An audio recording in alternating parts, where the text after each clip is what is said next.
You just got a notification, your credit card statement is ready. Your stomach tightened before you even opened it.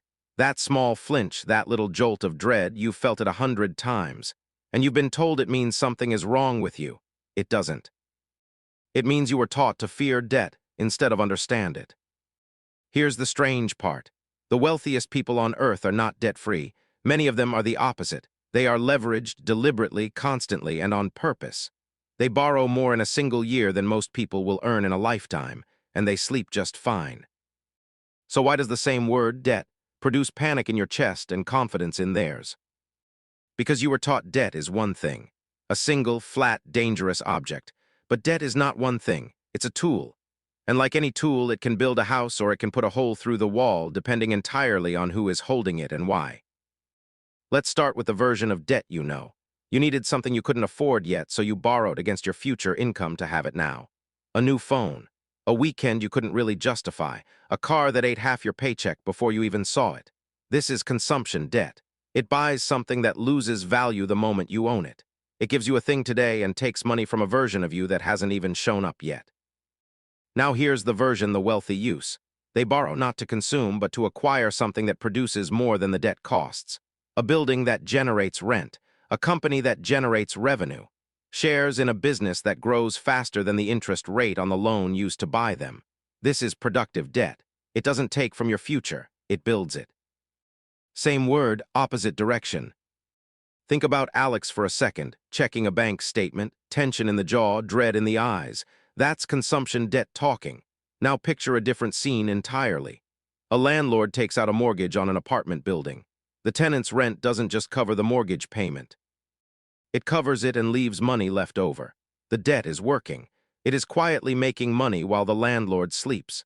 That's the entire secret hiding in plain sight. It was never about avoiding debt. It was about which side of the transaction you're standing on. This is where it gets uncomfortable, because you've probably heard good debt versus bad debt before and nodded along without really absorbing it. So let's go one level deeper into why the rich don't just tolerate debt. They actively prefer it, even when they have enough cash sitting in the bank to avoid borrowing entirely.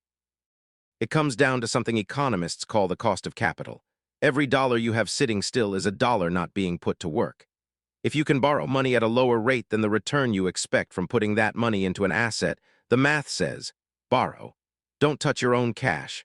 Let the bank's money do the heavy lifting and let your own capital stay free to move somewhere else. This is exactly the principle behind what's known as leverage, and it shows up everywhere in the corporate and investing world. When Amazon was scaling its logistics network in the 2000s, it didn't wait until it had every dollar sitting in reserve. It borrowed aggressively against future growth, expanding warehouses and infrastructure years before the cash from that growth had actually arrived. The debt was a bet made with information. The return on the warehouses would outpace the cost of the loans used to build them. It did. That bet is a large part of why Amazon became what it is today. Now here's the twist most people never get told. Debt isn't just a tool for buying assets. It's also a tool for protecting them from the tax system. There's a concept sometimes called buy, borrow, die, and once you understand it, you can't unsee it in the financial habits of the ultra-wealthy. Here's how it works. Instead of selling an appreciating asset like company stock and paying capital gains tax on the sale, a wealthy individual simply borrows against that asset. Banks are thrilled to lend against stock portfolios and real estate because the collateral is sitting right there. The loan is not income, so it isn't taxed. The asset keeps growing in value in the background, untouched. And when the person eventually passes it on, in many tax systems the asset's cost basis resets, meaning decades of gains can pass to the next generation with dramatically reduced tax owed. You were told to avoid debt. They were taught to use it as a legal, structural way to access wealth without ever technically cashing out. This is not a loophole hiding in the shadows. It's public, it's legal. It's just never explained to the people it would help the most. There's a reason for that, and it isn't a conspiracy, it's simpler and sadder than that. The financial products marketed to everyday people are built around consumption.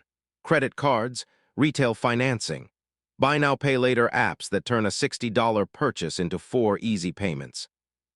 These products are profitable precisely because most people using them don't understand the mechanics of interest compounding against them instead of for them. Meanwhile, the financial products built for the wealthy, structured lending against assets, margin lines against portfolios, business credit facilities, are rarely marketed to the public because the public, mostly, doesn't yet have the assets to borrow against in that direction. Which brings us to the actual difference. It was never about discipline. It was never about being good with money in some vague moral sense. It's about which side of an asset you're standing on when you take out the loan. There's a well-known behavioral finance idea from researcher Richard Thaler describing something called mental accounting, the tendency for people to treat money differently depending on which mental bucket it sits in, rather than treating all money as fundamentally the same. Debt suffers from a version of this. People mentally file all debt into one dangerous bucket. Money I owe. But a loan against a house that's renting for more than the mortgage payment and a loan for a vacation you already took are not the same bucket. One is quietly compounding in your favor. The other is quietly compounding against you. Same label, completely different outcome. So what actually separates productive debt from destructive debt? 3 questions asked before the money moves, not after. Does this debt buy something that produces income, or something that only produces a feeling? Does the expected return from the asset outweigh the interest cost of the loan, with real numbers, not hope? And can you survive if the return is delayed, or does one missed month put you underwater? If you can't answer those 3 clearly, that's not bad debt in some moral sense. It's just debt you haven't structured for productivity yet. And that's fixable because it's not a character flaw. It's a missing framework, and frameworks can be learned. Here's what you can actually do with this today. You don't need millions to start applying this thinking. Start by separating your own debt mentally into the 2 buckets, consumption and production. Look at what you owe right now and be honest about which pile each debt belongs to. Then, before taking on anything new, run it through those 3 questions. If you're looking to build toward the kind of debt that works for you instead of against you, that usually starts with building assets first, even small ones, through something like a low-cost investing or brokerage platform where you can start acquiring appreciating assets before you ever think about borrowing against them. The order matters. Assets first. Leverage second. Never the other way around. The rich were never braver about debt than you. They were just better informed about which direction it flows.